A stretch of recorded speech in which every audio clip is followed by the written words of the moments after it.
Everyone dreams of their first hire, that moment you're finally growing. But what no one tells you, it's not a milestone, it's a gamble. The first employee can make or break your business. And when loyalty, friendship, and money collide, are you ready to make the hardest call a leader has ever had to make?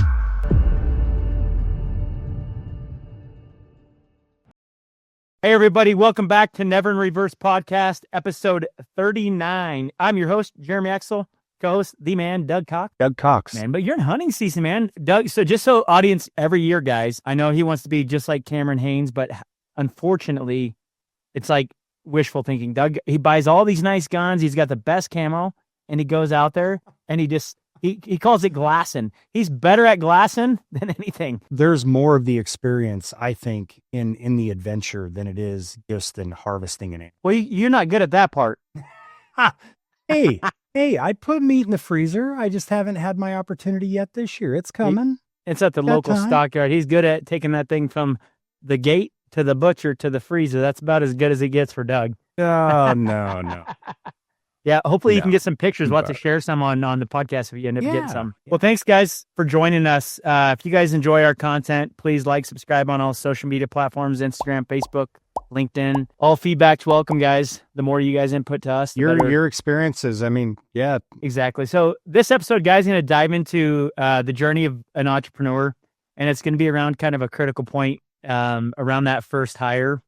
And just knowing that first hire isn't a win. It's just a gamble. It's like that perfect science. It's what you think is a perfect science. You get excited. You're in this new endeavor section of what you think is reality. Your first one, you think you became, Steve Jobs in a second. It's kind of funny. I remember the feeling and, just the gamble behind that. And it's a very interesting thing, but that first hire, that fallacy around that is just this interesting thing. I remember that journey, and I remember that part of this journey is just bringing that person in. Was you thought you hired the CEO of Google? That's how the feeling is, right? You're like, I got the best one in the seat. I got the best one. Yeah, and I think that we go into this, and we, as an entrepreneur, you're always like, man, I got that first hire, and you treat it as if you're just getting this massive leap forward, and you're taking that progress of that and you're not realizing how big of a gamble that is, because that first person's kind of setting that foundation, that building block, on the floor level of where you're at. Like, hey, man, we got to that point. Basically, that this is where that power delegation happens, right? Like you're assuming that person's, going to be able to capture that moment and take all of those responsibilities. And that was man, I just remember what was your experience, Jeremy? I mean, mine, in my business environment, it was a bit different than yours. I mean, obviously, as a founder of an organization and, you're seeing this growth and, it's time to add a person for support and be able to delegate, may it be sales activities, operational activities. But in your experience, that first hire, how did that go for you? I mean, was it intimidating? Was it way too early? Really? Yeah. I mean, not too early I wasn't prepared, meaning I hadn't set the stage well enough to lead.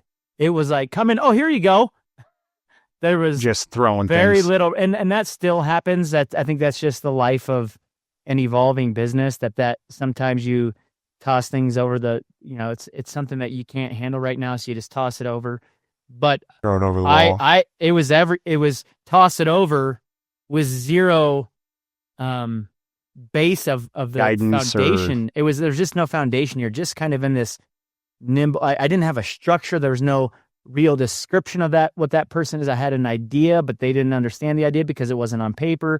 There was no guardrails. It was just throw it, I hope it sticks. And then you look at them and you're thinking, you have these expectations around performance, or maybe not, or the ability to level up with you, because you're like me and most entrepreneurs, they think that everyone can they just get it.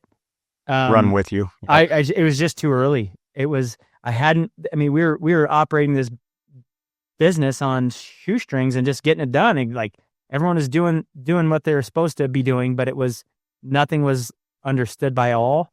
So there's some excitement in that. There's some fun in that. But if you just come into that and you aren't accustomed to, hey, here's my responsibilities, here's my expectations, here's the process to that, it's tough.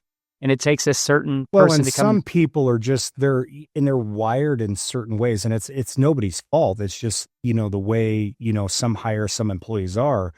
They're so regimented that it's what their job duties and responsibilities are. They live within, and they don't go outside those bounds. And then when you try to add things to it, it's not well perceived, to where there's resistance. There's, the unwilling to, kind of take these other roles and responsibilities on as things come along. And then there are ones that do, and they adapt really well, or they try to be involved in everything and not great at anything. Right. I mean, so that's a delicate process. And I think from, a new organization, from an entrepreneurial perspective, your perspective is much different than what I went through, and being in a senior management level, general manager of an organization, sales manager before that. It starts from the top down. Now, was I brought in to fix things and hire employees to help us, on a sales perspective or operational perspective? And, yep. It is intimidating, it can be, but you got to set expectations right up front, because it's the old saying, what you permit, you promote, and if you're giving leniency to one person, the rest of them are going to see it. They're going to feel it. They're going to steer outside the bounds. So, I mean, you got to practice what you preach. I mean, if you say you're going to discipline, you got to discipline. You can't just threaten. You got to follow through on things that you say, the guidance that you give, or repercussions. Because I've seen it where, you get into organizations and, hey, look, here's the standard operating procedures. If you don't follow this, then, we're going to have a 30-day, review, 90-day, review, whatever it may be. And there's no follow through. So then the can gets kicked down the road. That employee lose sight of what they're there for. Yeah. And sometimes I think in entrepreneurship or just in business in general, these people, there's a cost of hiring too early, which I faced. And the cost of that was the lack of engagement, the fear of making mistakes because we, in this environment, it takes a very unique person to dive in. It's going to always continually be that way because I require someone to have the ability to think critically, have someone the ability to think outside the box. Exactly. Without me, have someone the ability to think bigger than themselves, not instead of getting in this small little container that most organizations want. I don't want that. I want that boundary to be stretched from everyone so that I can become part of that within them, right? Meaning like, I want those people that are better than me to expand their horizon so that my little inner circle expands with them. Might not be at the same expansion, but the cost of hiring too early is detrimental to, I would say, ego. Am I the right leader? Do I have the right skills to do that? And I think that you got to be careful as an entrepreneur. If you're in that journey right now and you're watching this, it's like, be real with yourself. If I came into this environment and I hired myself, is it clear? Is it correct? Is it easy to navigate? Can I handle it? If I knew nothing about this situation, but I was brought into this role, is it clear? Can I do it? And if you can't, if you knew nothing, the thing is your ego getting, well, yeah, but I know this like this back of my hand. Well, yeah, all entrepreneurs do. That's why they started. They know where they're going. How you got to get everyone else to understand what that looks like, to be part of that. And you got to be able to hand that off with complete alignment with you or expansion outside of you. And so the cost of hiring too early is, I would say it's the first ones could be ego. So you better be ready to drop that aside and be ready for them to leave, because that could happen. And then there's a cost to that. Is it your time, the onboarding? I think they say it's like 30%. There's a 30% upfront cost or more, depending on that position, to get them onboarded. So you better be ready to lose 30% of that person's salary if they leave, or if you're not prepared. I wasn't. It takes prepared. time to get up to speed. I wasn't prepared because we didn't have the right team members. We didn't have the right structure. We were too entrepreneur. We were too startup mode. We weren't maturing. We were growing, but there's a difference between financial growth and maturity around getting the base set. And I struggle with that still. I'm getting better, but that's where the delegation and trust occurs. I'll delegate trust and check. right? Delegate, trust, Right. and check not everything, but check every once in a while to double check, right? Hey, is this true? Show me the proof. Oh, cool. Yeah, and sorry, but if it's like 1 for 1 on the check, I'm like, I'm good, man. I'm not going to go dig any harder. If it's 1 for 1 and I'm like, ooh, that doesn't seem like you're executing that. Now it's going to go, let's look at the next layer. Let's look at the next layer. So and I've done that with you, right? The check mode, like boom, instant, not even prepared, because I want that when you're being authentic in that position and you have that correct hire or incorrect hire. The moment you do a spot check, I call it an instant spot check. If they can't, boom, I got it. Here it is. You already know the behind that is even harder. So, and part of it is too, I think, and even in my last place of employment, as entrepreneurs, we all have goals, right? We all have benchmarks we want to hit. And you got to have a plan. You got to have a roadmap for that, 3 months, 6 month, 1 year, 5 year, 10 year. And that's got to be displayed and informative to the others in the organization around you, because collectively we're all working toward a goal at the end of the day. And if we just go into it without an end road of achievement there, then what are we working toward? Right. Mm-hmm. So holistically, there's a short-term goal, there's a long-term goal, and making sure you stay in alignment and that hire is buying into that and playing a role into the better good of that. And that's, in the last organization I was with, when I came into the sales manager role, we didn't have any goals. We didn't have any benchmarks or annual or 5-year, 10-year plan. There was nothing in place. So what was the environment? It was show up and go through the motions. Well, show up and go through the motions doesn't get you anywhere, right? You got to, and then from the sales side, we had to put goals and strategies in place to hold them accountable on their side. And then on the operational side, the fulfillment of the services to the customer to help us get to that benchmark, get to that goal. And everybody plays a position and a buy-in that rolls up to get to that goal or that level of achievement that you're reaching for. And if that isn't expressed within the organization, what are you working toward? What is that hire? What is that new hire or that employee working toward? And I think that, I think it's like 23 or 25% of, small to medium sized businesses make poor hiring decisions. And I've done that. And you got to be, I think, they say learning. Fire faster than you hire. And I can tell you that I've been in that position. I think you remember that moment. I was just kind of holding on to someone because it's like they're taking something, but actually they were taking nothing. They were taking it all off of me, meaning everything within me was going towards assuming that person would be maintaining that role. And that can be a draining energy suck. That's like I would say that's a downward momentum. People around you are going to see that. They're going to be like, man, we carry dead weight. I've learned that dead weight is, it can be a lost leader inside of a culture. I don't allow or want excuses. I don't want any of those derivatives inside of here. I just want clarity, authenticity. I want real. I don't need anyone stroking my ego. I've had someone try to do that, but I'm like, dude, that'll never work here. You could tell me anything about myself that you want. That doesn't work with me. It's just not going to be a baseline that's going to. Don't build me up to build yourself up. No, it's not going to. It's not going to put. You can snip that out. It's not worth it. I'm like, I've been in that. It doesn't work with me. It doesn't do anything for me.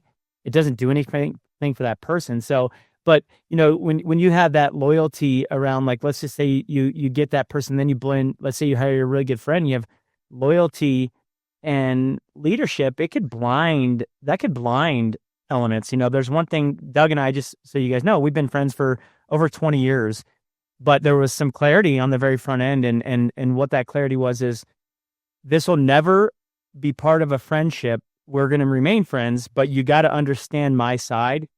No, it's not even that. It's just like, we're going to do this together. There's other people outside of you. There's other people outside of me that have families. They have requirements at home. They have burdens that they need to carry, that this is a vehicle for that. No matter what happens, that we got to silo those two things, friendships. And the expectations have to be set. I watched my dad, the entrepreneur that he is, and the businesses that he's had. And And I remember early in his career, he hired a lot of friends, without setting expectations.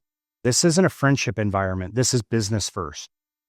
Our friendship outside of business is its own element. Those boundaries crossed and it got muddied. And ultimately, you think as friends that you can bring that person in, but the expectations up front need to be set. And I think that was very clear for you and I knew it personally coming in. That was one of the biggest fears of mine is I'm working for and with a friend. Yeah.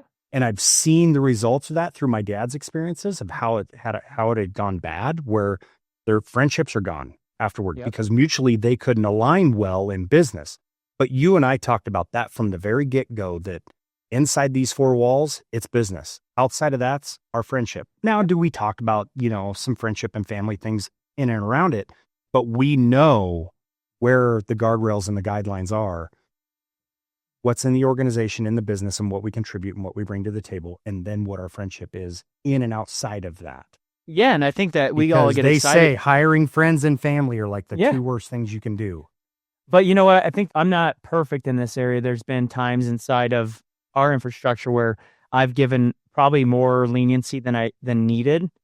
And that's just growing. That's my growth. That has nothing to do with anyone else outside of those decisions. That's something that I need to lean in on. It's not that other person's fault. That's just where I need to grow and become a stronger version of myself to lead through that. And I think as you're in this entrepreneur journey, just if you do hire friends, just make it extremely clear. If you do offer them a contract, that expectations. maybe there's one thing could be nice is there's a clause in here. Here's how we maintain our friendship, and here's what happens here. Like they're two separate things. You don't have any more leverage than anyone else because of that. And there's times that I'm human, man. I'm going to understand some people, but as we've grown, now it's like we're mature, and it's like, man, that stuff's got to get set to the side. There's no more.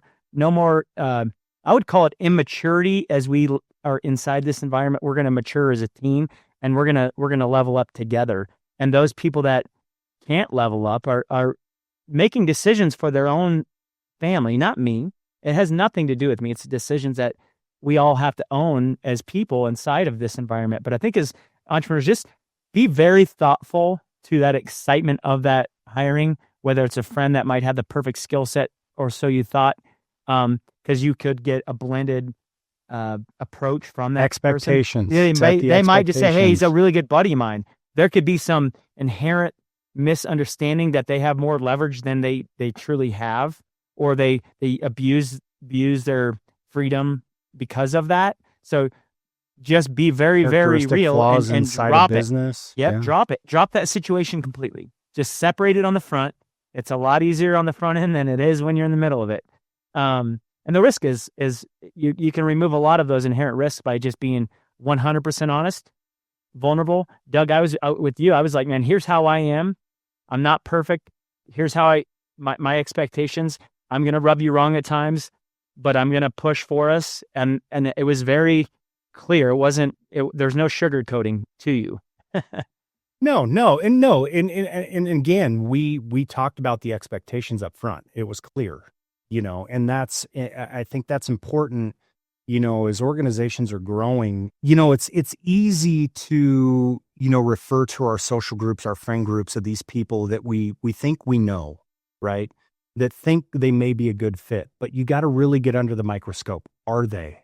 And if they are, setting the expectations of what you believe is true in the role and the responsibility in the organization, and can they agree to that and meet that? And if they can't, it's okay to say no. And you have to be, in this journey promoting the past and the future is so this is complex, because we're in a phase where I feel like, man, we could bring on that next person. You're going to get in the interview process the past, because it's already happened. The resume is now, the minute they give you that resume, it's already dated, and it's a layer of gold within that human. So that person's going to give you the golden picture of the past, and you better be prepared, because I've been there, of the future that doesn't match the past. a sales guy sometimes in certain roles could have been given a perfect foundation that they could hide behind, or it was easier to hide. And when you're a young growing company with not a lot of layers, it's very easy to see that exploitation. So their resume, my point is their resume could show you, and their interview could show you this perfect high level executor. And then they get into maybe your environment as an entrepreneur or the culture that might not have all those complex layers, have full execution and accountability, all these things that they thought they had. They might not be misleading you. They might actually think that it's true, but then they get in your environment, and building the future with you it's just this, your team's already going this way and you're just going to get this stretch because this person's like, it's an overwhelming sense of, man, this, and I know in what we do, that would happen extremely quick. That rubber band, and sometimes that rubber band will break or they'll start catching up, right? So be prepared for that. The perfect resume, the perfect interview, the perfect statements inside of a culture that doesn't align with accountability, authenticity, which they might think it is, but they're not used to that level. Like in this environment, it's okay to be you. You don't have to wear that other hat, right? And I know when someone's not being authentic, so I'm going to call you out on the reality of it. So you're going to move towards that anyways. And Doug, you've been through that, right? Like remember the bad, oh gosh, I've had bad hires. I remember, this gal, she great resume, interviewed very, very well. I mean, everything up front was like, wow, amazing. Very well qualified for the position. 6 months down the road, I saw this train kind of getting off the tracks, and then there was this resistance and unwillingness, and then all of a sudden lackadaisical, I mean, no follow through, you saw this thing unravel. And at that moment I had to nip it. And it was, look, we got a 90-day review, we're not staying within the guardrails that we set, of what the expectations are and what needs to be met day to day. Yep. And after that 90-day review, it continued. And I went, you know what? I'm sorry, we're done here. Appreciate your contribution, but we're going another direction. And firing somebody is tough, but you have to have the expectations and you have to have these things set in place, because that's what you have to refer to or revert back to as to why you're at this place in this element with this individual. And remember those bad hires of what you've gone through in the experiences that you had. So the next time, because look, people in organizations, they don't stay forever. You don't see people retire, with 30-year careers in the same position, same employer. A lot of times people transition. So now you're going to have to fill that seat again. And those hires and fires that you went through in those experiences, that should be part of what you've gone through, your trials and tribulations of now your hiring process, may it be that position or any position through your experience. And don't be afraid to get into people's personal lives, because their personal lives are going to be brought into an organization one way or another, as much as we try to keep separation in there. It's so dynamic. And I think one thing I can tell you, and as an entrepreneur and for viewers, be careful to these stepping stones, right? Like, it's really hard to get to $1 million. It's really, really hard to get to 5 million. And it's even, they say that's one of the hardest. I think from 5 to 10 has been the most infrastructure challenge. Like, that's been the hardest dynamic shift. So every step you're going to either level up with those people, and they don't have to step directly in line with you, but they need to be coming with you. But there's times that you're going to see that some people rely so much on the past, and that's happened internally here where I've had to address that. Like, hey, I get it, but I also did a ton 5 years ago, and it's not okay to sit handcuffed in this moment. I can't. It doesn't work well with me, because, as you know, Doug, I'm like, let's go to the next side, never in reverse. We're not going to sit stagnant while this world spins in circles. We're not going to sit here and stare at what we've done. That doesn't work well in here. So you have to be able to, as an entrepreneur and these layers, when you get to these complexities, decide who stays and who goes. Is the next step up the ladder, is that person willing, or those people willing to go with you? is it the right person? When you hire that person, they might be with you for 5 to 7 years, but you've changed. Are they changing? Are they changing Are as they adapting? husbands? Are they changing as friends? Are they changing as ownership in their role? Do they understand who they are as a person? Are they going with you? It isn't just about the role, because you look back in someone's life of where they're going, it's typically in alignment across the board. They're stagnant. They're not moving in their marriage. They're not moving in their friendships.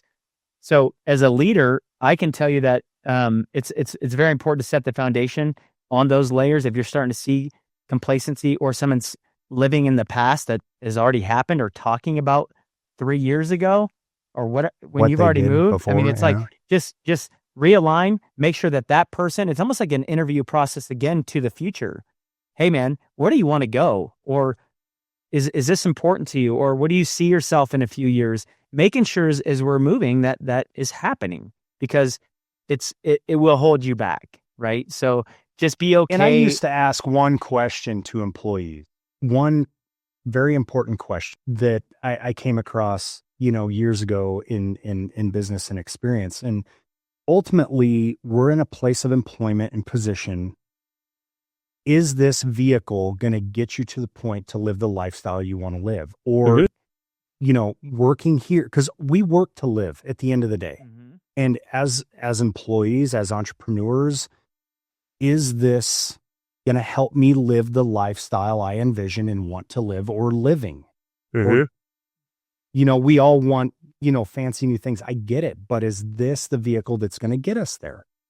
And I used to ask employees that all the time. And I said, truthfully, answer that question.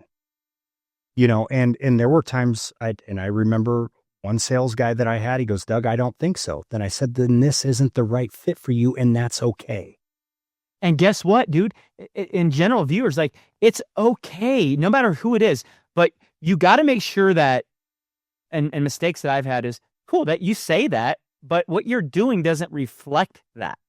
Because they're telling you what you want to hear. Exactly. So I myself have had instances where my leadership, I got to be really authentic to myself and understand that the truth and the reality of the statement versus what's happening, if they're not in alignment, and that happens multiple times, the level up to the next floor, right? They might have built that foundation with you, but the level up to that next floor, they need to go with you in some fashion. They don't need to be on the same floor, but they need to be going up with you. And if they're not, then it's probably time to be real with it yourself and the team, because you don't want anyone else in the culture seeing that, hey man, we're going, but this guy over here he's got a little out because of some loyalty, right? So don't make sure that you're creating some structure internally as you do that to hire the people that are going to expand your horizon, build that, stretch you outside of your ego and your fears and all these crazy things that happen as an entrepreneur, to expand that with you, and then just be part of that. Even if you're on their inner circle of that, you don't have to be on the outside all the time. You don't have to know everything.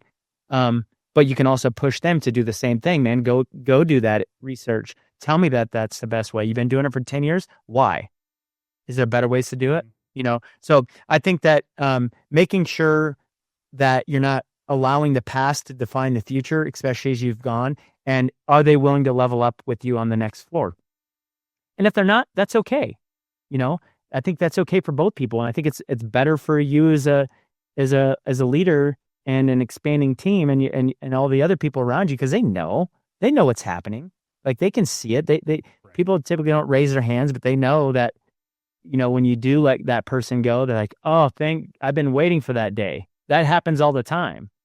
Oh, finally.